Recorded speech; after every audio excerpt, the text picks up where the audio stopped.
I consider it an affront to my family that you haven't heard about Anchor. It's the easiest way to make a podcast. Let me explain. Okay, let me just lay this out for you. It's free. There's creation tools that allow you to record and edit your podcast right from your phone or computer. And get this, okay? Anchor will distribute your podcast for you, so it can be heard on Spotify, Apple Podcasts, and many more. You can make money, moolah, from your podcast with no minimum listenership. It's everything you need to make a podcast in one place. Download the free Anchor app or go to anchor.fm to get started. Open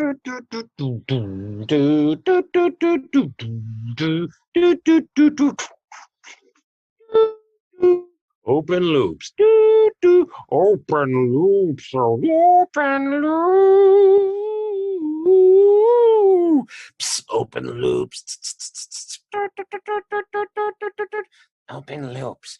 You must listen to the open loops, a theme park for absurd beliefs and systems of integration between the mind and the creative spirit.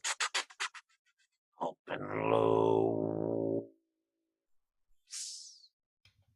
Welcome to Open Loops Conversations That Bend, a theme park for the fringe curious, the trance junkie, and the generally sapiosexual being. Yes, we are really going all over the place in topic matter, especially in this spooky October. But I wanted to return to the core today. Let's start. It's a Monday. I recorded this episode in July, and I'm like, it is time for this thing to come out because the world feels like it needs to go into a nice, relaxed state. Now, what does that mean for all of you? Well, what it means is this. This episode, I absolutely do not recommend listening to if you are operating heavy machinery or driving a motor vehicle. Why? Because it is a hypnotic process. I don't care if you downloaded Calm on your smart device. I don't care if you've been playing your guided visualization CD since you were in 9th grade and you needed to study harder for the SATs. Doesn't matter. Toss it all out.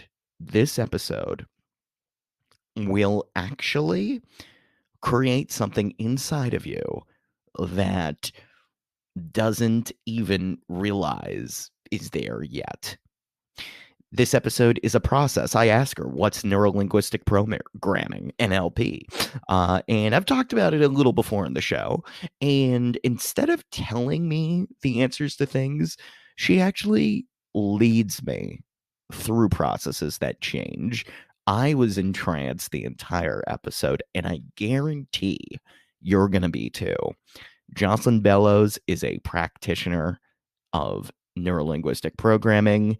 She might not say it, but she is a hypnotist, and I guarantee you will become a different person after listening to this in a way that your subconscious had no idea was going to.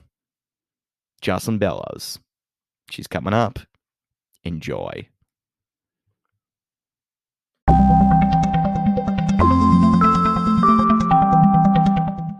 Today we have Jocelyn Bellows. Jocelyn, originally you reached out to me because you were like, hey, I got that whole NLP practitioner background. And I really got that thing. Yeah. And I really haven't had anybody that specifically calls themselves an NLP practitioner that I've talked to yet. So I suppose and I love NLP. I mean, I'm a big fan, at least academically, of everything Richard Bandler has ever put out, and John Grinder, and all the big names, and Tony Robbins. I mean, or neuroassociative conditioning. guess I gotta call that legally. Yeah, all those sort of things. So I'm curious, Jocelyn, do you let people know that when you work with them that NLP is the primary modality that you use, or what is sort of the entryway to actually finding you and seeking you out for your help? Yeah, so actually what I call myself is I'm a breakup to wake up coach. Oh my gosh. Yeah, go into that, please. Yeah, I will. And so NLP kind of will certainly be infused in the conversation over time, depending on where the client is, right? Or in the case with group, it depends on where that individual is. If they really understand if they're ready to understand what NLP is. Many people are coming and seeking because they're seeking a definitive change in the world, in their own life. And that's so over time that will get massaged, but it really depends on where everyone is within their own journey. So for the breakup to wake up, what that really means is breaking up with the old stories of what we've told ourselves of the small-mindedness and the limited world that we've decided to live in. Breaking up with old energy, walking away perhaps from people that are no longer, serving your highest and best good. It doesn't necessarily mean, when you talk about the breakup piece, it's breaking up with a relationship with self. Yeah, It's actually right. not an external thing, it's an internal relationship. And then having that opportunity to wake up to the most glorious, beautiful individual that this love that you were always meant to be, that you actually are, but you've layered all this other junk on top of yourself and told Right. yourself that you're, not worthy. Or someone when you were 3 years old made a comment to you that you infused as yours, Right. Right. created it as yours, and understanding that it isn't, that all of that you've layered on yourself isn't actually you, was never actually you. One of my Mm, clients, one of my clients had, just an example of this is, her father had been an alcoholic prior to her birth, right. Right. had stopped drinking, and on the day of her birth it was told to her that her father had a drink. And so for her entire lifetime she had this belief that she caused her father's alcoholism, or Wow. a potential relapse in this case. And that simply wasn't true. What was not shared with her in the story is that her father drank that day to celebrate her birth and didn't have any, it was a choice he made to celebrate. Didn't have any um, addiction at that point, because he'd come to terms with where he was and was just simply celebrating. But for her, she thought she caused this horrible thing that happened in her father's life as a result of her birth. And it happened from the day she arrived. So that Wow. you start to do that kind of those things to yourself, or you have that belief within yourself, you start to tell yourself stories of, I'm not worthy of, deserving the love that I am allowed to have. I'm not worthy of deserving the finances that I'm allowed to, that are available to me. You tell yourself all these little stories that keep you in a small space. So it's getting to the roots of those actual stories. Where do they originate? Yeah. And coming to terms with them. In some of the practices that I do, a lot of what I do is actual visualization work. So it's a lot with almost at my sessions are majority with our eyes closed. I was gonna ask because NLP frequently, when you're doing often I had a teacher that equated NLP to waking hypnosis a lot of the time, waking trance. A lot of the processes are designed to be done with your eyes open. I was wondering if you still found yourself doing like that more trance, traditional eyes closed work. I do, and that was because based on my own teaching and my own process when I stepped into my first coach's office. And I felt, and I've worked with a number of coaches over the last few years, and I have found that the visualization work is profoundly, in my view, has been profoundly more effective than talking through it, Mm. and having a conversation. And not to say that the conversation isn't effective. It's what I have just found is that being able for myself, for my clients to paint their own picture Yeah. and getting down and seeing it for themselves, because I don't have your answers. Like, I don't have your answers. You don't have my answers. I have my answers. They're all inside of me. But Yeah. being able Yeah. to have that physicality of sight within our own being of who is in the picture that we need to speak to. Is it ourselves at a younger age? Is it, and a lot of times it is. Is it Yeah. a parental figure? Is it your math teacher from fourth grade? You know, Yeah. Yeah. um, those, you get to call those people into your space, and there's such a metaphor for whatever you're actually putting into your line of vision.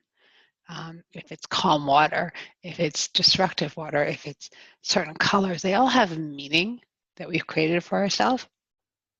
And to be able to bring that into existence, to have that again, that physicality around that, and coming to terms with it, I just have found that that's been profoundly more effective for people to really understand and imbibe it within their own being.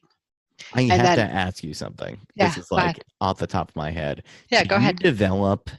Did you develop your speaking voice around this, or did you always speak in this manner? Because I am so trancing out right now. It's ridiculous. Really? Yes, yes. Is And that a trancing out in a good way or in in a a, good am I way. losing you? No, no, no. Okay. You're really getting me to the point where I'm like, I don't know if this was always this woman or she really worked on this, because either way, it's great. It's just I am everything you're saying is going, like, it feels like it's going deep into my subconscious, which is fantastic. Wow. Well, thank you for sharing that. I appreciate that.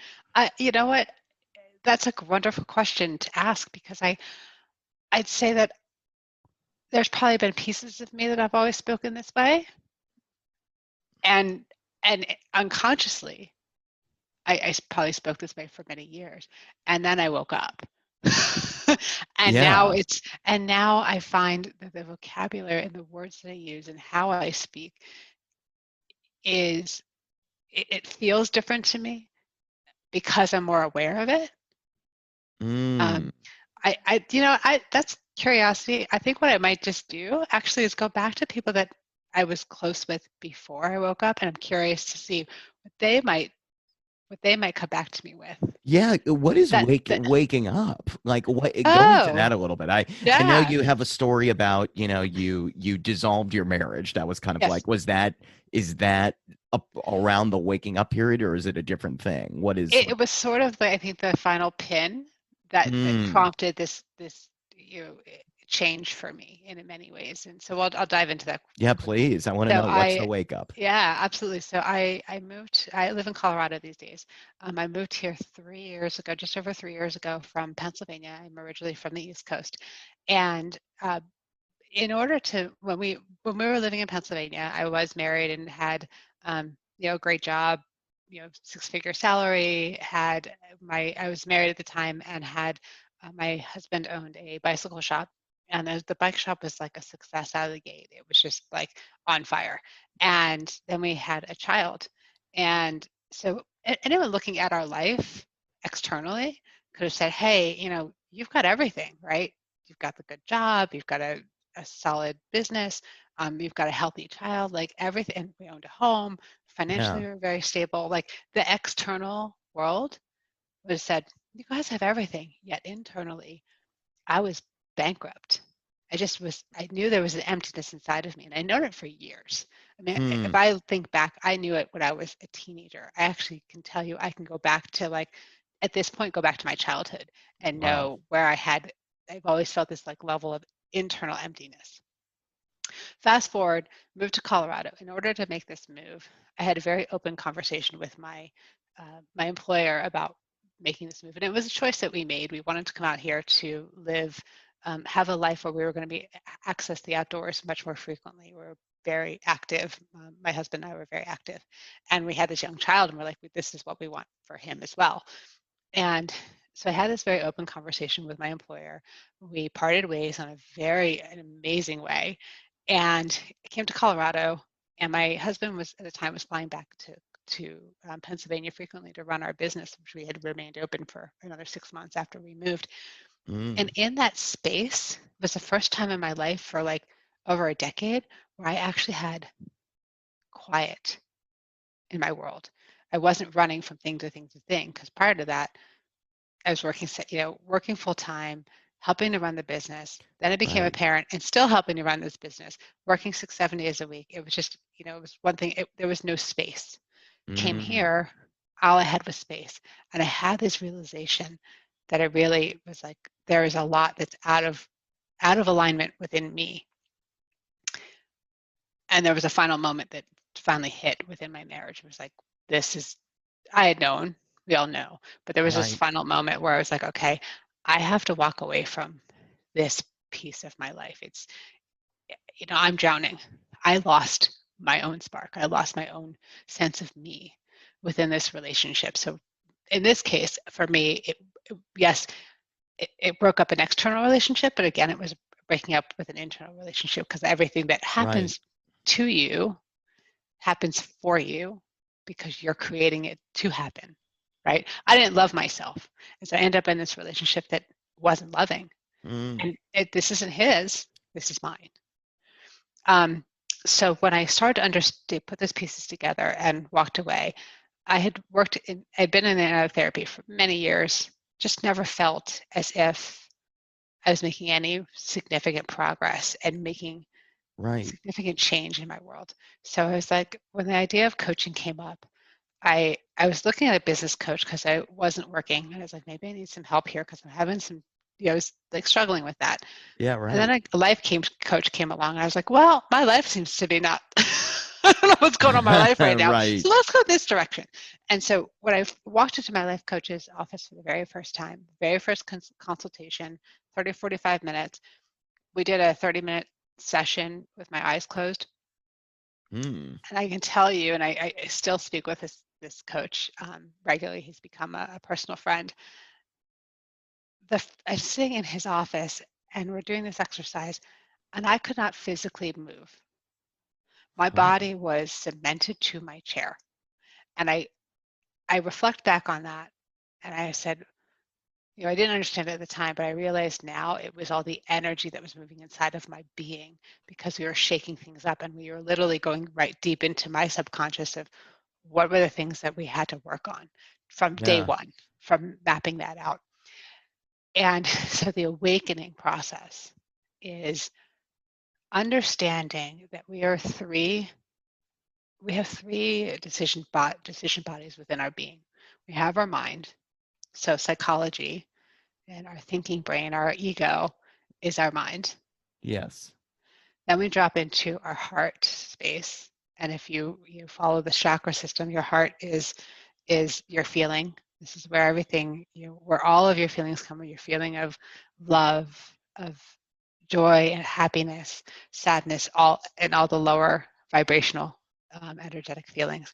And then your gut, and your gut is your intuition. So when people say, that's your intuition. So when people say, like, I just followed my gut, I'm making that decision, that is a decision making center of your being.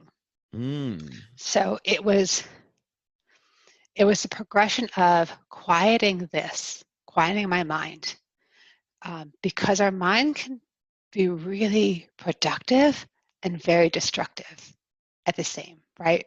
Your mind, if you ever think of, so like in the morning when you first wake up, this is an exercise I do for myself, exercise I also work with my clients, is when you wake up in the morning, pay attention to what's happening up here, because when you wake up first thing in the morning, generally you come out of slumber, so your mind is just easing into the day, but start to pay attention to the chatter, because it happens immediately. The moment that, like, even before you actually open your eyes, your mind is already running, right? Yes. So, like, get that out on paper. If it's yucky stuff, get it out on paper. If it's good stuff, you get it on paper.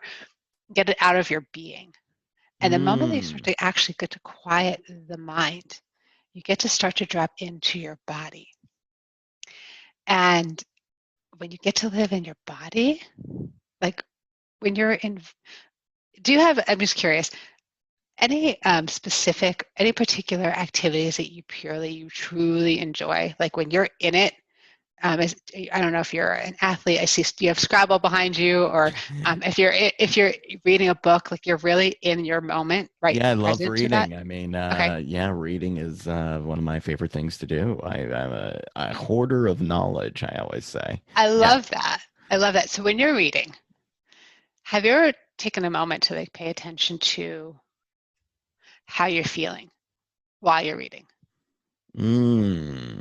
Not consciously enough. What happens right now is that I start going into it, and the thought that comes up is like, oh, you needed to do this today. You missed this. You've been staring at a screen for too long. Like, this is good. You should do this more. Like, I start having that as a result of noticing that it feels good. But it's different than what you're describing. I feel in the sense that you're really like pausing and taking time, full bodied, is something I wish I did more.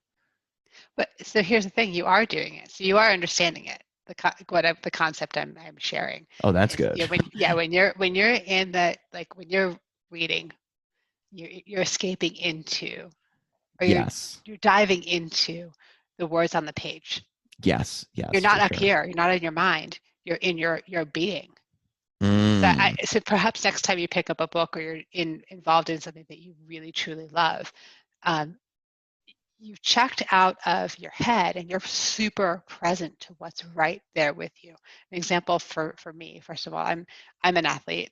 I should have mentioned that. So when I'm on the soccer field, Mm. I'm 43, and I'm like over the moon joyful that I get to still play soccer. It's amazing that I Yeah, still get that's to do awesome. this.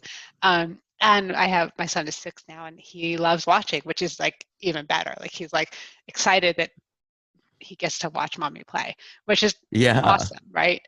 So when I'm on the field, I'm on the field. I'm on the field of my life. I am on the field and present to what's happening within me and around me right then and there. I'm not thinking about my future. I'm not thinking about my past. I'm not thinking about the bills that I have to pay. I'm not thinking about all the stuff I have to do later in the day. I'm not thinking about my house is dirty. That stuff is all off. I am in my being.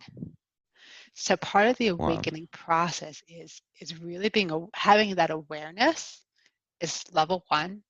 And as you become more attuned to that, you start you start to acknowledge what's happening around you, and not in your mind, but in your feeling space, in your heart. You're familiar with the Force, I imagine. Star Wars. Yeah, yes, very Yes. Okay. much. Okay. So Star Wars, they talk about the Force. Yeah. Force is real. The Force is, Explain, please. People are yeah, gonna want to be like, who? What? Who are these people you're bringing onto your right. show, So the Greg? Force, I love it though. Yes, go ahead. is, I mean, you turn on any of the episodes, and I think it was most best explained truly in um, the Last Jedi. It was when Luke is training Rey to Mm. become a Jedi, and he's so eloquent with it, but he talks about the Force is the energy and the balance of life all around us, the good and the evil. Mm. It all is, when he has a moment where he says, reach outside of yourself. And she literally puts her hand out, and he slaps her hand and brings her hand back in. And she's like, oh, you mean with my feelings? And he says, yes, and that's it. So when we are in a place where we are truly happy, we stand up taller, we stand up straighter. Our faces generally tend to emote our our happiness. what actually is happening out external to that, it's not seen, it's felt. You start to emote your emotions beyond your physical being with energy. It's positive energy. So if you ever think about you're walking down the street, and I'm sure you've been in a situation, or you're in an environment. Walking down the street is actually a great example. You're walking down the street, and maybe there's a handful of people on the street, and there's this one person who's kind of skipping along, and they may not be skipping, but you can see it in their body. You can physically, you can see it on their face that they are joyful and they're happy and they're just sort of in their space and their moment, and you're naturally attracted to that person. Have you ever recognized that? Oh yeah. Yes, absolutely. Right? Absolutely. Or maybe you have someone in your friend group, or maybe you're that person, but there's like a lightness around them. There's something that you want to, like, you want to be a part of whatever it is. You want a piece of whatever they have, right? Or you Right. just want to be around them because there's happiness around, like, because they're happy. What they're doing is they're actually, that emotion state, that feeling state, is extruding beyond their physical being. And that's why you're attracted to them, because we generally want to be attracted to happiness. And sadness doesn't make us feel good. Happiness feels good, right? Yeah. Because our heart, when we're really, truly in a place of love and living in our space, our heart will actually emote 6 feet beyond our being. Like when people talk about auras and they can see colors, I can't see that. I don't, that's not, Yeah. I don't see that. I can tell you though, I can feel it when people are in a really great place or in a really bad place without having to see their expression. I've gotten to a point now that I can feel it when someone sends me a text message. I can feel their emotion like that, whether they were sincere in it or they're struggling or whatever. It doesn't matter what the words say. It's the expression that they had behind the words, beyond the words. I can see it. I could also feel on Facebook too, depending on the person, if I'm connected to that person or not, in a more deeper level. So I know that's a long answer to the awakening process, but the awakening process is understanding that this is just a portion, our head is just a portion of our being, that when we start to understand that we live within ourselves, within our bodies, and that we are actually all connected in this energetic way to each and every person, animals, plants.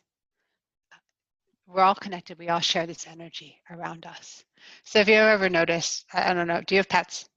Yeah, we do. Yeah, yeah. I have a quarantined right now, so the family dog has been Okay. around for sure. Okay. Yes. Okay.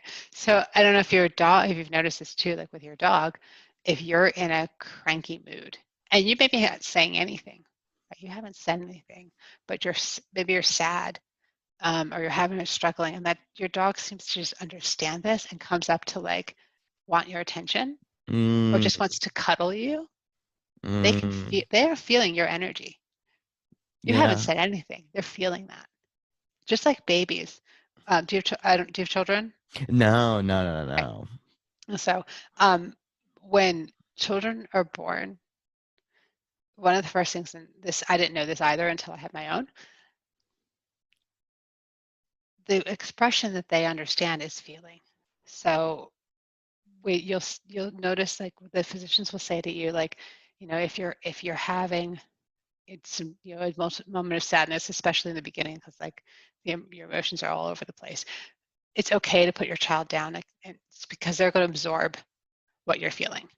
And if you're happy, or conversely, if they're happy and you're having a moment, you can bring them in and notice how that changes your sensibility. If it cheers you up or lightens your load. That's part of the awakening process, and understanding that we are part of this larger scope of being. And it's really like it blew my mind when I went through this process of understanding all of this and starting to learn this practice.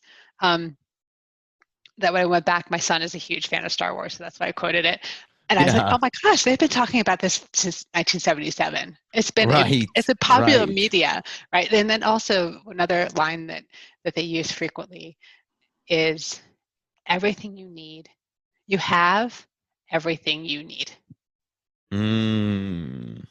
We have it within our being. It takes that time to be quiet and to reflect inward about what's happening around you, because everything else is just external to you. I went through a difficult breakup about 9 months ago after, I've been divorced for a couple of years now, and I had a relationship, and I went through a breakup when it was a mutual decision. We both knew it was sort of like it was time. And in the weeks to follow, I was really having a difficult time because I missed this person. I really still cared for this person. I also knew that this person and I it was time, and we both did, in many ways. And I remember saying to myself, because I really felt like he was still in my life, even though we hadn't spoken.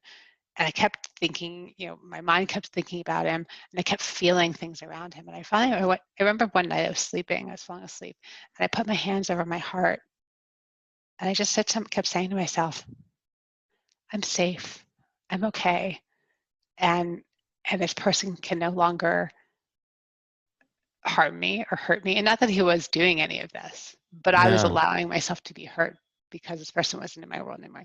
And when I started to turn, rather than being concerned about what he was up to and did he miss me, did he care, blah, blah, blah, I turned it into me and said, it doesn't matter. None of that matters. I'm okay. I'm good within my being.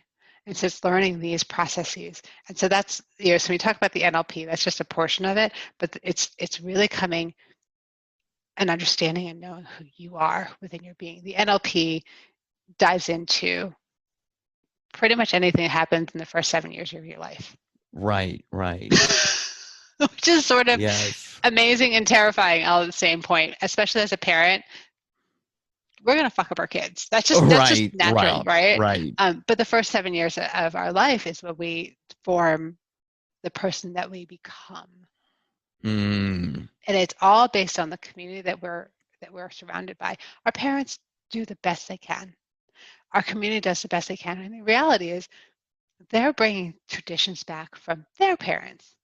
And their parents did it from their parents, the parents were for them. So we're carrying all these tradition of how we're meant to live our life in the best way possible. But what's happening in today's world isn't necessarily relevant to what happened 30 years ago, 60 years ago, 90 years ago, because we carry these traditions on with ourselves, believing that this is the best way to do it. And we're all doing the best that we can with it. At some point, though, a parent loses their patience with a child. I did it with mine yesterday. And I said something that was not true about him because I was frustrated. And I said it, and I went back and I edited what I said to him, because I now know how that can imbibe within him, and had that conversation about, understand, buddy, this is not who you are. Mommy lost her nerve, and I want you to know X, Y, Z. Now I'm aware of this, and I'm not perfect by any stretch. It was just I know what that can potentially do down the road for him. Did you feel like you had to check for all the things that I think good change workers do at the end of sessions? Were you looking for okay, the congruence is there. It looks like my kid is taking on this belief. I corrected it. He's not going to hold on to the thing I said before. I wonder, the risk of messing up with a kid. I mean, part of me thinks because they're so suggestible, you can, if you have a well-formed apology, make a switch that quickly before they hit, maybe you have an hour before they hit 7 years old, so you better make sure you apologize quickly, otherwise they're imprinted for life. I mean, I don't know. Yeah, I'm curious your thoughts on that. How do you make sure it actually stays in and they're not just no, you told me I was an ugly kid and I'm holding on to that. Right. You know what? Listen, I know I don't. I mean, I do that. I'm doing like, I have him part-time. I do share him with his dad. I do the best that I can. And, Right, right. there are absolutely moments that I know cognitively in my mind that I am doing and saying things that are potentially damaging to him in the long run, but that I see that or might feel that way, but it may not have hit him at all. It might have just Mm, brushed right past him and he's moving right on. Truth is, I'll know when he becomes an adult and has these conversations with me. yeah.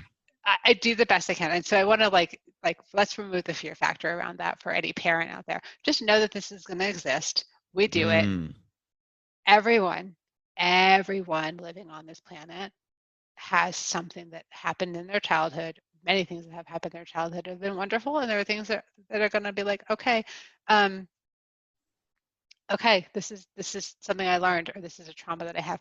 This is why Tony Robbins exists. He's not the yes, only one. There yes. are coaches around the world that we're here to be a support system to one another. That's why psychology exists. That's why psychiatry exists. It's an ability to sort of step outside of ourselves and reflect back in. And that's okay. Just understand that it's part of the process. And Yeah, we're all these beings having a human experience. That's yeah. it. That's it. Jocelyn, I honestly, I'm so happy this conversation is going the way it's going because I, and this just is a testament to you as a practitioner of these things because I'm sitting here going, okay, well, that's a good question I could ask. Oh, that's a good question. Oh, that's a good. No, but you know what? I'm just gonna keep letting her go, and I'm not even sure she's telling me about how she woke up specifically, and now she's like going into some kind of metaphor where she's looping me in and asking me questions. I mean, look, I call this episode "Open Loops" as a tribute to nested loops in a lot of ways. And what I see with these Richard Bandler, co-founder of NLP, does this so well. He does these long seminars where he's talking about one thing and then by the end you're not even sure of anything he was talking about. Now the difference with you is that I feel like I do have a much different I think you are much clearer with what you're trying to communicate and really you were clear to me about what the awakening process was, but I feel like I could do 3 episodes about the last 15 minutes that you spoke, breaking it down because it was a change process in a way. And I really didn't have to drive anything. Thank you. Yeah, thank you. I appreciate that. And I'm glad you brought up a very poignant word there. It's a process. It is a process. So for when you asked I don't know, half an hour ago about my awakening, and it, when I put the pin in it, I say it's the day that I walked into my coach's office for the very first time, and I worked with him for 6 months. One of the pieces that was really poignant is when I ended my marriage. I will tell you, I remember the day that I decided that I was going to do this. I felt like I got a piece of me back because I lost so much of myself in the construct of the relationship. And I felt stronger. I was like, I made this definitive decision to take care of me, right? And I had this strength for a moment. And then it kind of shrunk back into my old way of being. And when I started to work with my coach in the beginning, I was harboring a lot of anger, a lot of resentment, a lot of sadness, and all toward one particular person. And this was my former husband. And the 3 months to follow, the overwhelming change I saw within me was phenomenal. By the month 3, I was able to look at my former husband with love, and with love. All of the anger, all of the resentment, all the frustration, all of the stuff that I'd held on to throughout we were together for 14 years, that I'd held on to for 14 years, right? That was poisoning my being. It was gone. 3 months. It took 3 months, but it took only 3 months to look at this person and say, you're no different than me. You're me. I am you. In a very metaphysical way. You're on your own journey. You've had your own set of traumas. You have your own set of healing to do. This isn't mine to do anymore. I can still look at you and say, I love you. I want what's best for you. I want you to be what's best for you. It's separate to me. You're a wonderful father. I see the aspects of why I fell in love with you. I could see that again. I felt it again. Yeah. And I also know that our relationship had changed dramatically, and we were different people. I was a different person. But it took 3 months to get to that point. And then I spent another 3 months to even strengthen my own way of being even more. And it's a continual process. Like there'll be something that I also have a podcast as well. Yeah, I was gonna say, well, Leap. Listen to what I mean. Is it just called Leap, or is it's Leap with Jocelyn Bellows? Yes. Looks like it. Yeah, it's available on all the platforms. It looks like you're having a lot of interesting conversations with, and also I would say, I mean, first of all, I want to warn people, like if you're listening to this episode of Driving a Car, you should definitely not be, because I would go into trance on the road, and I'm wondering if I'm listening to your podcast, are you just like double trancing with your It's really funny because I'm an Aries. I'm definitely pretty fiery. I mean, I'm on the cusp, on the beginning, early cusp. Right. So I can be, I can generally have a lot of energy and like really like throw it at you. I don't know. This morning I woke up in a little more of I guess more of a reflective state. But so no, it's really also, I funny mean, to hear maybe that. it's what I need. Maybe it's what, maybe you're giving me what you think I, intuitively you're sensing that, like, okay, Greg wants to go on like a trance ride this morning, which is fine. This is a wonderful, I'm glad you brought that up. You are receiving what you need to receive. So the way that I run my own show is I actually don't have any, like, it sounds like yourself, I don't have preset questions. I don't come in with this preconceived notion of how the conversation is going to go. I'm very open and attuned to allowing the conversation to flow as it's meant to. I love and that. The tagline that I have is, whatever shows up is meant to show up for this conversation. And whoever's meant to receive it will receive it in the time and space that they need to. And within that, we talk about the process, and the process, it's layering. We all have these records of layering that have happened for years. One of the lessons that I was continuing to, kept coming up against was I couldn't figure out the origin story, because it's a story. We all make up stories in our mind. I was seeking to get the origin of a specific piece within my being about self-love, which is really what my practice is all about. I kept seeing in my vision was this really dark seed, and it was a seed, and I couldn't break through it, and I didn't know what it was. And then one day I was recording with a guest on my show, and she started to share a journey that she'd been on when she was 2 or 3, that something was said to her at 2 or 3 years old that set forth this whole story for her on her level of self-value and self-worth.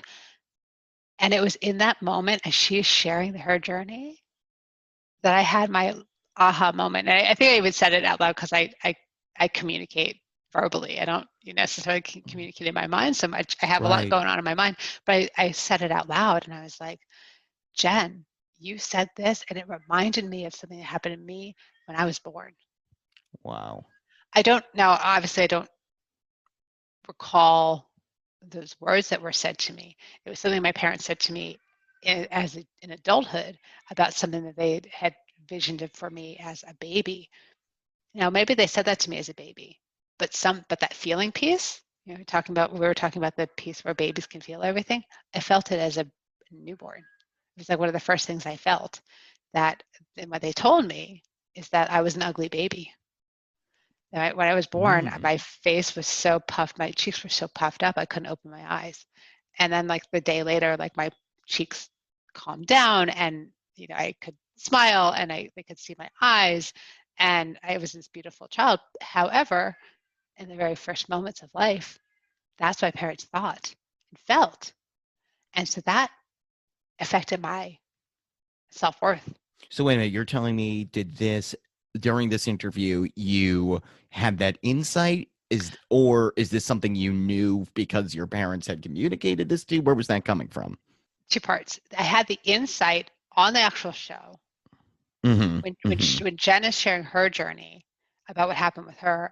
It was like the connection was finally made because my parents had said this to me probably not until maybe my teenage years, and certainly reminded me of that story when I got pregnant with my own child because it was, you know, Right. like it's a conversation you have, and I didn't put that together until Jen said it. I was like, oh my gosh, this is probably why I've had this. That's the black seed. Couldn't see the black seed. Mm. And so then I did my own beauty of being a coach. You learn so much of stuff. Like you can guide yourself on some of these things. Yeah, And so yeah. I went in and I guided myself through that and a few journeys of my own. And I was like, that's it. And was able to unlock that piece and set it straight. And like, so Wow. when we talk of breakup to wake up, like we go deep into your mind and we pull those weeds out. Just, we get to the root of it, we pull those weeds out and we plant a new seed that is nourishing and accurate about the person that you actually are. And then the months to follow as we water those and we support those. And it's support beyond just the sessions itself. It's there's reflective work that I encourage everyone to do on their own. Yeah. You know, I have a workbook in particular, and then intuitively as I'm going through process, I you know can understand what my coachees need, and sometimes I create things on the fly, quite literally create things on the fly in addition to the workbook for them to reflect into. And then Yeah. there's the journaling, and there's meditation. It's self-care, and we talk about self-care. A lot of people say self-care is selfish. I'm gonna call bullshit on that. I hope it's okay. Too late. I already No, you BS. can. It's totally fine. Totally fine. It's BS. It's so important to take care of yourself first. That you drink from a full cup. Take care of you, and then anything beyond that is what you can give to others. But you have to be taking care of yourself first. So if it's taking a bath, going for a Yeah. bike ride, you know, going for a walk for you, it sounds like reading might be a part of your self-care process. Is you're Mm, taking time for you because it makes you happy. yeah. Do those things that make you happy. Bring up that volume. When we talked about that example of someone walking down the street and you see that person that's just illuminated. Yeah. Guess what? That gets to be you. You get to be that person every single day if you want. Mm, Even if it may not be all day, it might be for 10 minutes a day. You get to yeah. be that person. So I guess then, Jocelyn, the thing I wonder is in terms of the work you're doing and how you handle it. Like, say somebody does come to you and they were told when they were a baby, like right when they came out, there was a collective reaction of like, oh, what is this child does not look pretty. And then they weren't later aware that that conversation was had. Like they didn't get what you got in your teens. Do you still find yourself able then to get them to, how often does that happen, A, and B, when it is that situation and they're really, because I feel like this has happened to me all the time, like I think my recollection of moments is very weak. Every single time I've worked with someone and they've been like, can you think of a moment in your childhood? I've never been able to place it, which makes me think it must have been conscious at what level. Like, what do you do with someone that can they still discover that this moment happened even without someone explicitly being like, oh yeah, we thought you were an ugly child? Yeah. Yes. The answer is yes. And the reason that I can say that definitively is the resolution will show up when you're ready for it. So this black seed happened 3 years ago, 2.5 years ago was when I first saw that black seed. I wasn't ready for that resolution 2.5 years ago. I wasn't ready for it. I knew it, and somewhere subconsciously I knew that I had that to resolve. I didn't know what that was until, and mind you, like, yes, I had the verbal stories that my parents had shared. It wasn't until that moment that Jen said this thing that I had that click. So you're always going to receive what you need, always, in the timeline in which you are ready to resolve it. You know, we don't often want to sit in our own darkness, right? Here we are, we're kind of coming out of Corona. Who knows when we're going back in? I also don't know when this show is going to air. So like, I mean, we're in this quagmire of Corona, right? Yes. And in the early days, there was a lot of fear being spun around, like, what our world is going to be like. You know, we were quarantined. We were told not to see people. Now, it was up to each one of us of what we decided to do within that. But there was a lot of unknown, right? Side note, we've always lived in the unknown. That didn't exist because of Corona. That's always actually been the case, by the way, but it just became much more apparent and put in the forefront of us because we couldn't continue to do the things that we were doing. I have had so many conversations, I'm certain you may have as well, is where people really were like, now what? Like, I can't go to work, so I have to sit at home. We had to sit with ourselves. A word that I have, words are very powerful, by the way, and be conscious. Maybe that is why, maybe I could become more aware of that. Yeah. There's this word, busy, right? We in the US, and I think most of the Western society, value being busy, value that our time is always appointed for. We actually do not value space. We don't value being unbusy and having time to just be. All of a sudden, we went from, I have to get up at 6 o'clock in the morning, feed my kids, get the kids to school, drop them off by 6:30, to get on the highway, to get to, stuck in traffic for an hour, to get to work on time. Oh crap, I'm 10 minutes late. Oh crap, everything is late. And like, we get into this place where we spin. That was all taken away, right? Now we're like, crap, we got to sit with the people that we married, that we live with, or we live alone. In some cases, whatever the situation, we had space to just be. That's when we had to go in to look at ourselves. And that actually is where the beauty actually lies. It can be very scary. Like, when you're in a place where you maybe know that you have to work on something, like you have to resolve something within your being, and you'll start to notice, like, friends starting to cancel your plans. Yes. And the more that have you been in that space? I mean, hey, look, I was furloughed for a little bit. I started the podcast as a part of that and started working with a coach in that time. Like, it was like I was reaching a point where I was losing track of myself in my work. And that time, it was like, first we're going to reduce hours. Then we're gonna, and then it was like, okay, so now there's more time. Oh, you're gonna come back to your home. You're gonna go back with your parents. Great. And then it's like, okay, so now I'm here in square one in a way. What am I gonna build? Like, the job went to furlough, no more working. Government's gonna get that classic Alan Watts question of they always show that YouTube video of, like, if money wasn't an object, if you had $1 million, what would you do?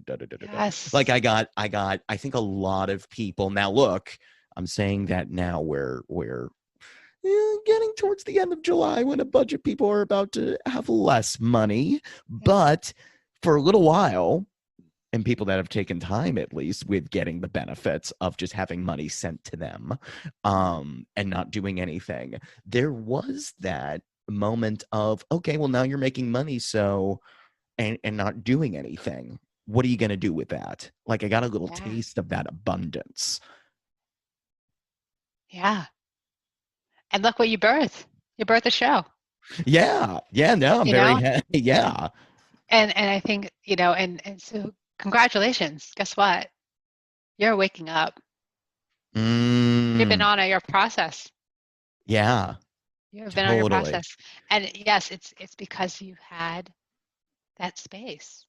And it's like, now what do I do? Because we're so wrapped up in our mind constantly working. To Yeah. find a way to really quiet that and just be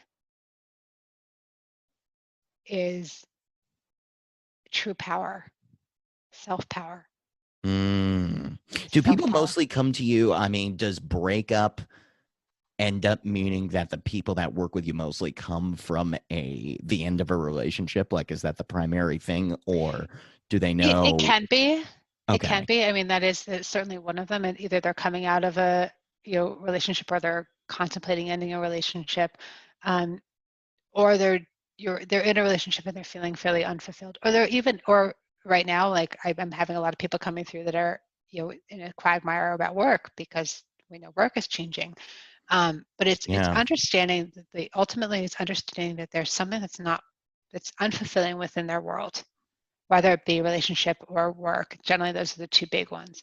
And wanting to shift how that is perceived in life. And so you said it quite beautifully about you said you had like you're going back home.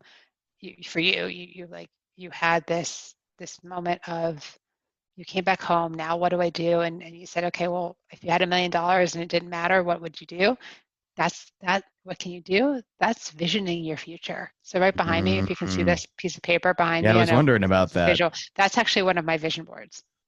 Um, because it kind of looks like my Google Calendar right now, at least the it way I have might. it. Yeah. Yeah. It's pretty small and it's a lot of images, but that's the vision board, right? And what you're talking about is like if I had $1 million and it didn't matter what it didn't, or money didn't matter, forget the $1 million, just money didn't matter, and you get to be whoever you want to be. That's what kids do every day. Kids do it Mm. every day. As adults, we forget that we get to vision our life, and we get to do it. We vision it and we get to do it. And so that's a lot of what I actually do. Ultimately, what I do with my clients, we talk, there's the 3 V's that I talk about: values, defining Hmm. who you are and how you're going to live into this world; vulnerability, letting that stuff go, letting it all go, and just being who you are in every aspect of your life, of your being; and then vision. So you got to know who you are first. And you may not know totally, but your value system, you probably do. But people Right. don't take the time to like really dive into that. And so I actually dive into that pretty heavily. Then we move to that vulnerability where there's a reason that Brene Brown's vulnerability Yeah. talk is the most popular TED talk ever. There's a reason for that. So huge. So Pay huge right attention now. to that. And now you get to map out your life, draw it, and then let it go. Put it on paper, write it, draw it. Mm. I have all sorts of different techniques that I use with clients around that. Draw it out, put it on paper, put it in front of you, put it somewhere you see it. Don't don't concern yourself with how it's going to happen.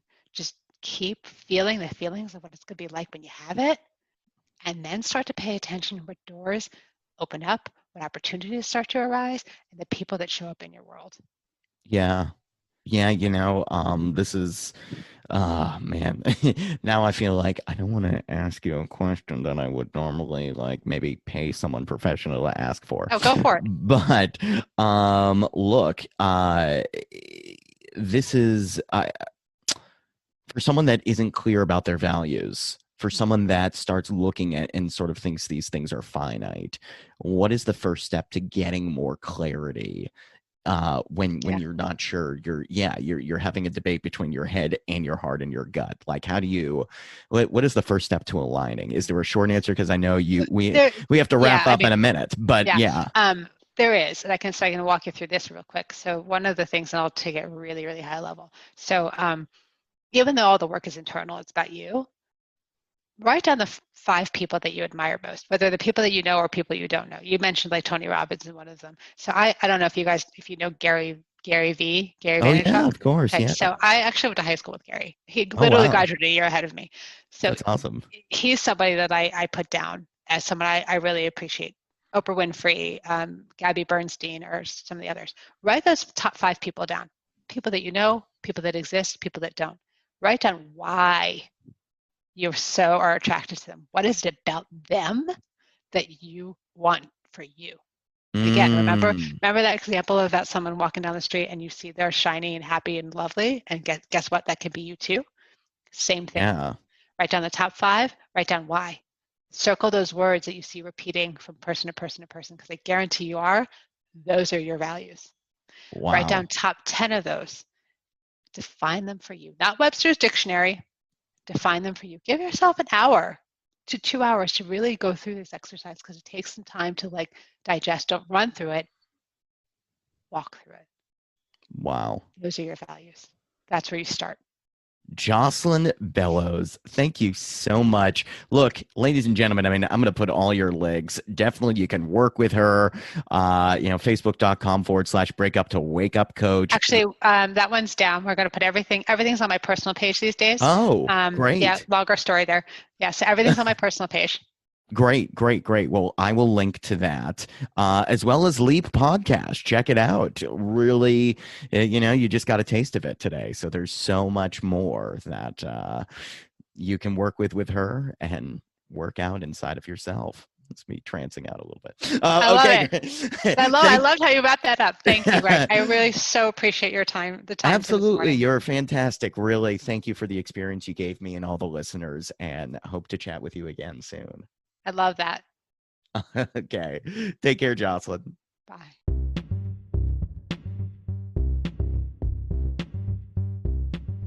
What did I tell you? I told you. Are you awake now? Feeling wide awake, feeling sharp, feeling alert. All of you feel that. Good. That, wish I could take credit for any of that trance experience, but it was a ride. Like, my intellect and imagination were intertwined in a way that I had no control over, and Jocelyn led me there, and I'm grateful she came on. Definitely check out her work. If you like open loops and you want to go through more of these fascinating experiences, hey, as much as I can curate your experience, that is my goal in life, you never know what you're going to find out each week. I've got some UFO people. I promise you that. We got the UFO people. They're coming.